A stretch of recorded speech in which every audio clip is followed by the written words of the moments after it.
Namaskar, my dear young friends of class 11 Informatics Practices. With this video, I am going to start a new series that is for database concepts and structured query language. Myself Sanjay Parmar, I welcome you all on my channel TutorialAICSIP. Let's begin. Before starting this video, I would like to recommend you if you are coming to my channel first time, subscribe my channel, press the bell notification icon to get relevant updates. And if you are watching this video on Facebook page, like our page for the relevant contents and share this link with your friends. So here we start. तो सबसे पहले यहाँ पे हम discuss करने वाले हैं database concepts. Database concepts का एक वीडियो मैंने ऑलरेडी रख दिया है वहां पे, तो अगर आपने मिस किया तो देख लीजिए। क्लास 10th के यूनिट में मैंने रखा था, यूनिट 3 डेटाबेस मैनेजमेंट सिस्टम में। तो कंसेप्ट सारे वही है। यहाँ पे हम कवर करेंगे इंट्रोडक्शन टू MySQL। तो MySQL एक ऐसा सॉफ्टवेयर है जिसके जरिए हम डेटाबेस में काम कर सकते हैं। It is database management system software. तो ये वो सारी फैसिलिटी प्रोवाइड करता है जो एक डेटाबेस मैनेजमेंट सिस्टम प्रोवाइड करता है। तो क्या है MySQL और कैसे इसको इंस्टॉल करेंगे, उसके क्या क्या एडवांटेजेस है और क्या क्या कमांड रहेंगे, उसके बाद कौन से डेटा टाइप्स है इसमें और कंस्ट्रेंट्स। तो इतने टॉपिक इस वीडियो में कवर होने वाले हैं। तो वीडियो बिना स्किप किए देखें और पूरा वीडियो देखें समझने के लिए। और अगर आपके कोई स्पेसिफिक डाउट्स रहते हैं तो कमेंट करके पूछ सकते हैं। और आपकी प्यारी प्यारी बातें जो कोई आप मुझसे शेयर करना चाहते हैं, अपने दिल की बातें, वो भी आप कमेंट करके मुझे बता सकते हैं। तो चलिए वीडियो को शुरू करते हैं। तो सबसे पहले यहां पे बात करें स्ट्रक्चर्ड क्वेरी लैंग्वेज का, वो है स्ट्रक्चर्ड क्वेरी लैंग्वेज। तो स्ट्रक्चर्ड क्वेरी लैंग्वेज का मतलब क्या होता है? एक है स्ट्रक्चर्ड, दूसरा है क्वेरी, थर्ड है लैंग्वेज। इन तीन वर्ड को अगर हम ऐसे खोलेंगे, वर्ड को ओपन करेंगे, तो उसमें हमें ये तीन चीजें मिलेगी। तो स्ट्रक्चर का मतलब क्या है कि एक बेसिक स्ट्रक्चर हम फॉलो करते हैं।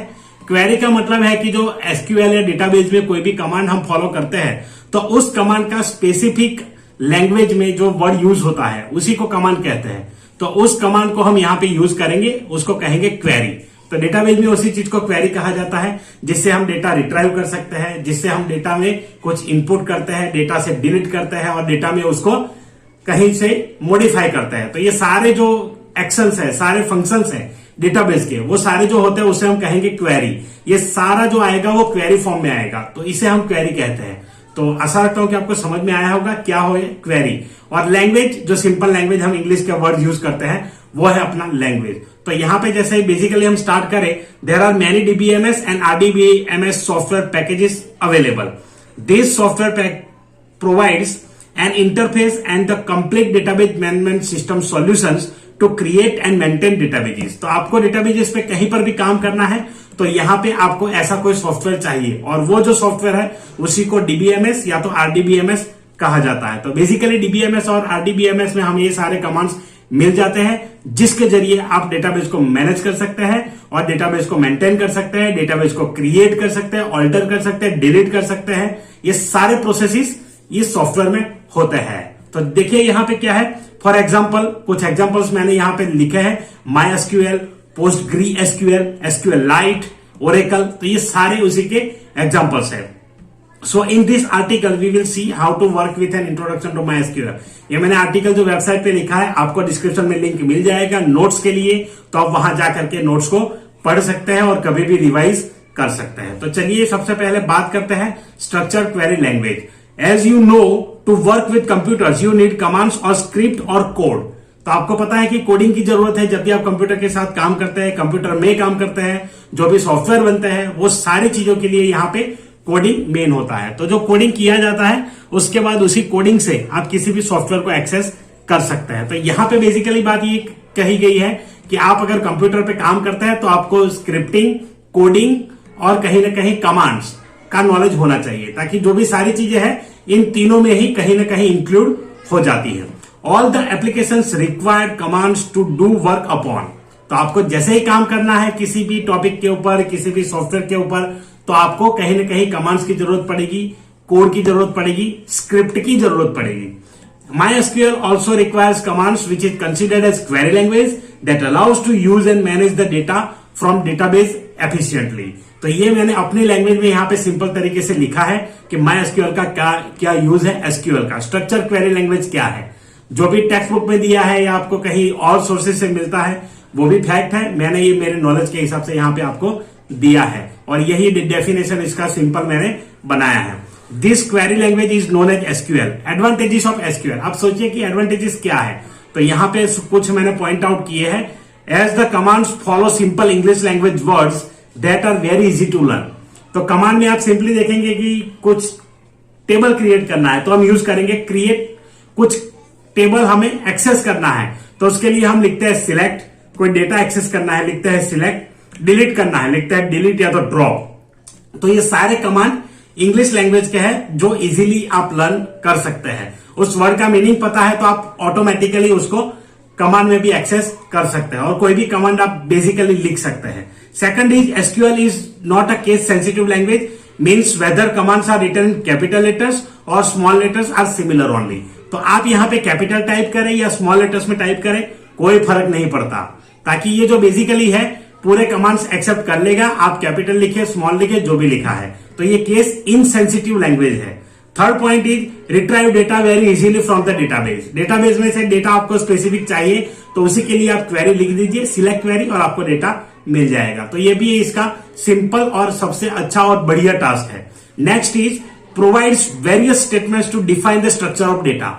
आपको डेटा का स्ट्रक्चर डिफाइन करना है तो उसके लिए बहुत सारे फॉर्मेट्स और अलग अलग टाइप्स के स्टेटमेंट्स आपको मिल जाएंगे। तो उसी के जरिए आप एक स्ट्रक्चर डिफाइन कर सकते हैं। जो डेटाबेस के ऑब्जेक्ट्स होते हैं वो डिफाइन कर सकते हैं, क्रिएट कर सकते हैं और उसको यूज कर सकते हैं अपने हिसाब से, कस्टमाइजेशन से। तो ये यहाँ पे डेटाबेस आपको प्रोवाइड करता है। Next is make easy data manipulation. तो आपको अगर कहीं भी डेटा में कोई चेंजेस करना है, मैनिपुलेट करना है किसी भी डेटा को, तो यहां पे आप कर सकते हैं। आप जो मैनिपुलेशन का मीनिंग समझते हैं वो ये मैनिपुलेशन नहीं है। ये मैनिपुलेशन होता है डेटा को अंडरस्टैंड करना और ऑप्टिमाइज करना, अच्छे से यूज करना। उसके बाद यहाँ पे provide constraint to apply various kinds of validations. आपको अगर वैलिडेशन करना है, मानिए कि आपको कुछ कॉलम में स्पेसिफिक रिकॉर्ड चाहिए, स्पेसिफिक वैल्यूज चाहिए कि इतनी ही हो, इसमें से इतना आना चाहिए, ग्रेटर देन 50, 100, लेस देन 100, तो ये सब वैलिडेशन हो गया। तो ये वैलिडेशन आपको प्रोवाइड करना है तो उसी के लिए कंस्ट्रेंट दिए जाते हैं। तो कंस्ट्रेंट्स भी हम इस वीडियो में डिस्कस करेंगे। चलिए आगे बढ़ते हैं। Next topic is installing MySQL, जो काफी सिंपल है। यहाँ पे मैंने डाउनलोड का लिंक रख दिया है, आप जाके डाउनलोड कर लीजिए और वहां से ये जो स्टेप बताया है वैसे कर लीजिए, इंस्टॉल हो जाएगा। MySQL इंस्टॉलर फॉर विंडोज पे क्लिक करिए आप। यहां क्लिक करने के बाद आपको ये वाला डाउनलोड कर लेना है, MSI इंस्टॉलर। ये MSI इंस्टॉलर इंस्टॉल करने के बाद कुछ आपको स्टेप्स आएंगे, नेक्स्ट नेक्स्ट एग्जीक्यूट फिनिश, ऐसे आपको करते रहना है। अगर आपको दिक्कत है इंस्टॉलेशन में तो आप कमेंट करके बताइए, मैं अपनी तरफ से पूरी कोशिश करूंगा। चलिए आगे बढ़ते हैं। यहाँ पे इसके बाद यहाँ पे जो है कुछ रूल्स आप जब MySQL यूज करेंगे तो आपको फॉलो करना है। बिकॉज जब आपको रूल्स पता नहीं है तो आप क्वेरी कैसे लिखेंगे। तो क्वेरीज लिखने से पहले, MySQL स्टार्ट करने से पहले यहाँ कुछ रूल्स मैंने सिंपली यहाँ लिखे हैं, उसको आप फॉलो करेंगे तो डेफिनेटली आपको कभी एरर नहीं आएगा, या एरर आएगा भी तो बहुत ही कम एरर्स आएंगे। मेरे स्टूडेंट जब करते हैं ये फॉलो करके तो उनको हमेशा से एरर बहुत कम आते हैं और वो अच्छे से प्रोग्रामिंग भी कर सकते हैं और डेटाबेस के क्वेरीज भी अच्छे से लिख सकते हैं। चलिए देखते हैं ऐसे क्या रूल्स है जो आपको याद रखना है। मैंने यहाँ पॉइंट आउट कर लिए हैं। तो सबसे पहला रूल है the commands are case sensitive, which means that students and students both are similar. यहाँ स्टूडेंट्स कैपिटल में है, स्मॉल में है, दोनों सेम है। तो कभी भी आपसे अगर कोई कैपिटल लेटर टाइप हो जाता है, डोंट वरी अबाउट दैट, उसका कोई फर्क नहीं पड़ता आपके कमांड में, आपके डेटाबेस में या तो आपकी क्वेरी में। Second is every MySQL command statement ends with a semicolon. तो आप जो कमांड स्टेटमेंट यहां लिखेंगे वो सभी के बाद में लास्ट में आपको दे रहा है सेमीकोलन। याद रखिएगा, अगर सेमीकोलन नहीं दिया है, एंटर दे दिया तो नीचे फिर से ऐसे ग्रेटर देन का सिंबल आ जाएगा और आप उसको जब तक सेमीकोलन नहीं देंगे तब तक वो एंड नहीं होगा और आउटपुट आपको नहीं मिलेगा। तो जैसे कमांड कंप्लीट हो गया सेमीकोलन दे देना है, हमेशा याद रखिएगा ये चीज।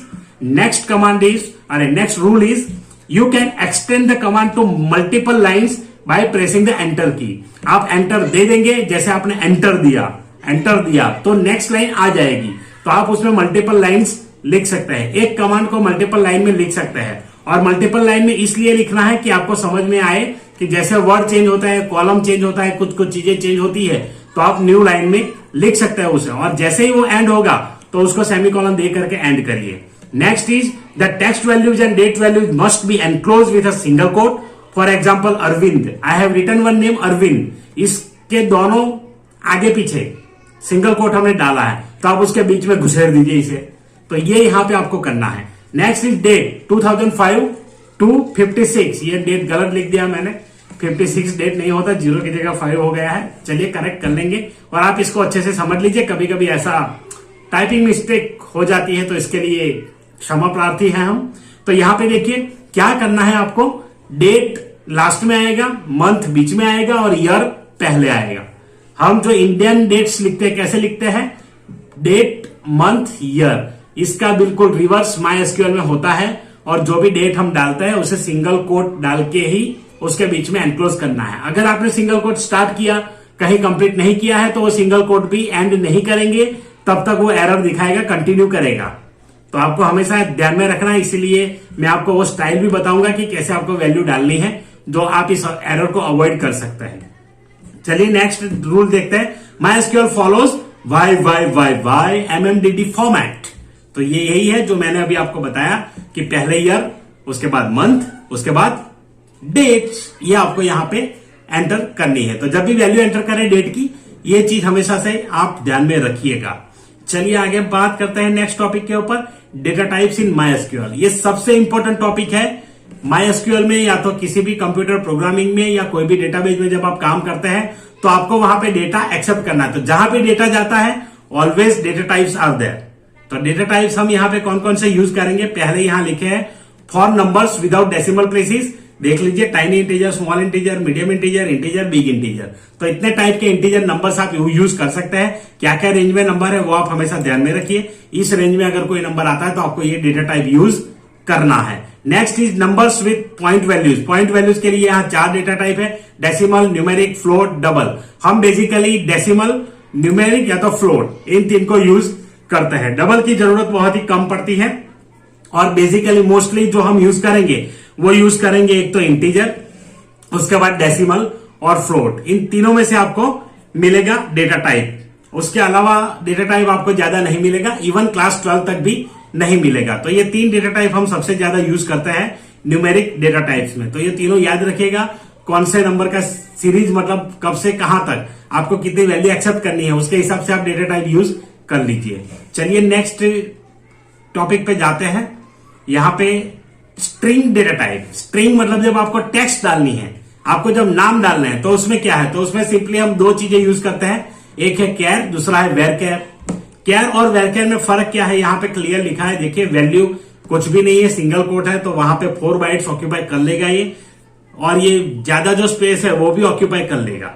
जबकि आपने एक कैरेक्टर डाला, लेकिन कैर में साइज रहेगा 4। यहां पे देखिए अगर आपने कुछ भी नहीं डाला है तो 1 बाइट ही ऑक्यूपाई करेगा। तो वेरकेर इसीलिए कैर से सुपर और पावरफुल है, क्योंकि आपको जितना डेटा आपने डाला है उतना ही डेटा उतनी ही स्पेस से कंज्यूम करेगा। तो इसीलिए कैर से वेरकेर बेटर कहा जाता है। दूसरा यहां पे देखिए, दूसरा एग्जांपल ए बी, फिर 2 स्पेस दे दी, यहां पे 4 बाइट्स इसने ले लिए। यहां पे अगर आप ए बी लिखेंगे तो 3 बाइट लेगा, 2 आपके कैरेक्टर्स का और एक एक्स्ट्रा, ऐसे 3 बाइट ले लेगा। नेक्स्ट एग्जांपल में भी सेम वही है, 4 कैरेक्टर्स लिए, 5 बाइट्स इसने ऑक्यूपाई कर लिए। तो ये यहाँ पे बेनिफिट है वेरकेर और कैर का। और आप डिफरेंस भी कह सकते हैं, तो अगर डिफरेंस आता है तो आप अपने हिसाब से यहाँ पे एक्सप्लेन कर सकते हैं। चलिए आगे देखते हैं अभी कंस्ट्रेंट्स। कंस्ट्रेंट्स का मतलब क्या होता है, ये लास्ट टॉपिक है इस वीडियो का। कंस्ट्रेंट का मतलब होता है कि set of rules, some set of rules you have to follow when you are working with database. तो डेटाबेस में ऐसी कोई इनवैलिड एंट्री ना हो जाए, या कुछ एंट्री को रिस्ट्रिक्ट करने के लिए, कुछ एंट्रीज को डेटाबेस के हिसाब से रिस्ट्रिक्ट करने के लिए, जैसे कि अगर नंबर है तो आपको सिर्फ उस कॉलम में नंबर ही डालने दे, ऐसा कुछ करना है, तो उसके लिए हम यूज करते हैं कंस्ट्रेंट। और कंस्ट्रेंट बेसिकली जब यूज करेंगे हम, तो अपना डेटाबेस भी अच्छे से काम करेगा। तो यहाँ पे कौन कौन से कंस्ट्रेंट है, देखिए सबसे पहले यहाँ पे प्राइमरी की, जो हमने ऑलरेडी मैंने डिस्कस किया है क्लास 10th वाले वीडियो में, आपको उसका लिंक मैं दे दूंगा डिस्क्रिप्शन में, आई बटन में भी आपको ये वीडियो मिल जाएगा। तो यहाँ पे देखिए primary key, as we have discuss the primary key concept, the primary key is a field और कॉलम और attribute which identifies the rows uniquely. तो आपको पूरे टेबल में कोई भी ऐसी कॉलम है जिसमें डेटा यूनिक आ सकता है, डुप्लीकेट ना हो, रिपीट ना हो, ऐसे डेटा को आप प्राइमरी की या तो यूनिक की कंस्ट्रेंट, जो यहाँ पे 3rd नंबर पे लिखा है, वो आप असाइन कर सकते हैं। प्राइमरी की एक ही बार असाइन कर सकते हैं, यूनिक की आप नंबर ऑफ टाइम्स यूज कर सकते हैं, जहां पर भी रिकॉर्ड्स यूनिक है। जैसे कि आप एक एग्जांपल ले लीजिए कि एक टेबल में रोल नंबर है, मोबाइल नंबर है, ईमेल आईडी है, तो ये तीनों तो यूनिक हो गए। तो आपकी पर्टिकुलर आइडेंटिटी के लिए आप प्राइमरी की दे दीजिए रोल नंबर को, क्योंकि रोल नंबर आपके स्कूल के लिए काफी इंपॉर्टेंट है और वही यूज होगा। मोबाइल नंबर, ईमेल, ये दोनों यूनिक है, तो इसे हम यूनिक की एक्सेस कर सकते हैं, यूनिक की कंसेंट दे सकते हैं। आशा रखता हूं कि आपको ये कंसेप्ट समझ में आ गया है। अगर समझ में आया है कमेंट करके लिखिए कि सर अंडरस्टूड, और कोई दिक्कत है तो कमेंट करके मुझे पूछ लीजिए और वीडियो को लाइक करना मत भूलिए। चलिए आगे देखते हैं फॉरेन की। फॉरेन की क्या है कि किसी टेबल से अगर हमें रेफरेंस प्रोवाइड करना है तो उससे हम फॉरेन की असाइन करेंगे, तो वो कंसेप्ट जो होता है इसे कहते हैं फॉरेन की कंस्ट्रेंट। तो जहां पर भी हम टेबल को रिलेट करेंगे, रिलेशन में दूसरा टेबल आएगा तो उसे हम फॉरेन की असाइन कर देंगे। रेफरेंशियल इंटीग्रिटी के ऊपर भी मैं वीडियो बना चुका हूं, वो भी क्लास 10th वाले प्लेलिस्ट में आपको मिल जाएगा। नेक्स्ट है डिफॉल्ट। डिफॉल्ट का मतलब क्या होता है कि कभी कभी हमें ऐसी वैल्यू यूज करनी पड़ती है जो डिफॉल्ट हो हमारे जो पर्टिकुलर टेबल में है। अगर हमने वैल्यू मिस कर दिया, यूजर ने नहीं डाला, तो उसमें क्या आना चाहिए, तो उसके लिए हम यूज करते हैं डिफॉल्ट। तो वो डिफॉल्ट वैल्यू अगर मैंने नहीं डाला है, यूजर ने नहीं डाला है, तो डिफॉल्ट वो वैल्यू ले ले, तो उसके लिए हम यूज करेंगे डिफॉल्ट। जैसे कि आप एक टेबल बना रहे हैं जहां पे कार के मॉडल्स की बात की जा रही है। अब कार के मॉडल्स में क्या होता है कि वेरिएंट दो टाइप के ही आते हैं, आइदर पेट्रोल और डीजल, उसके अलावा कोई भी वैल्यू एक्सेप्ट ही नहीं करनी। और उसमें भी अगर कोई वैल्यू मिस कर देते हैं, पेट्रोल या डीजल नहीं डाला है, तो बाय डिफॉल्ट मैं रखना चाहता हूं कि पेट्रोल कार। अगर वैल्यू मिस कर दी इंसर्ट करते समय, तो ऑटोमेटिकली क्या लेना चाहिए, पेट्रोल। तो उस पेट्रोल को ऑटोमेटिकली कैसे लेगा, डिफॉल्ट कंस्ट्रेंट से। तो इसी के लिए हम डिफॉल्ट कंस्ट्रेंट यूज करते हैं। चलिए नेक्स्ट यहां पे है not null. Null is very important and special kind of thing in database.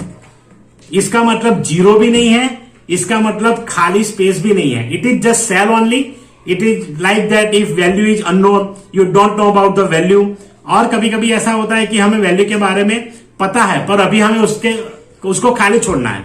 जैसे कि एक स्टूडेंट एडमिशन लेता है, तो एडमिशन लेते समय उसको हाउस अलॉट नहीं किया जाता स्कूल में, बट उसके बाद थोड़े समय के बाद उसका हाउस अलॉट किया जाएगा, तो उस टाइम में हम वहां पे नॉट नल कर देंगे। तो आशा रखता हूं कि ये सारे कंस्ट्रेंट और सारे टॉपिक्स आपको अच्छे से समझ में आए होंगे। बस इस वीडियो में इतना ही, मिलते हैं अगले वीडियो में। तब तक के लिए अपना ख्याल रखें, अपनी पढ़ाई का ख्याल रखें, और वीडियो देखने के लिए धन्यवाद। कंसेप्ट आपको अच्छे से समझ में आया है, वीडियो को लाइक करना मत भूलिए, वीडियो को लाइक करिए आप। और इस वीडियो का टारगेट मैं यहाँ पे लेकर चलता हूं कि 50 लाइक आप कर ही देंगे, तो वीडियो को लाइक करिए और अपने दोस्तों के साथ शेयर करना भी न भूलें। वीडियो को शेयर करिए ज्यादा से ज्यादा स्टूडेंट्स तक, ताकि वो भी इतने अच्छे से कंसेप्ट को समझ पाए जिस तरह से आप समझ रहे हैं। और अगर आपको कुछ स्पेसिफिक बात मुझसे कहनी है, कुछ कहना चाहते हैं कंसेप्ट के बारे में या मेरी वीडियो के बारे में, कुछ स्टाइल के बारे में, टॉपिक के बारे में, कुछ भी हो, आप कमेंट जरूर करें। मैं आपके कमेंट का रिप्लाई दूंगा और यहाँ पे कुछ ना कुछ इंप्रूवमेंट अगर है तो लाने की कोशिश मैं जरूर करूंगा। तो चलिए, till then, tata, bye bye.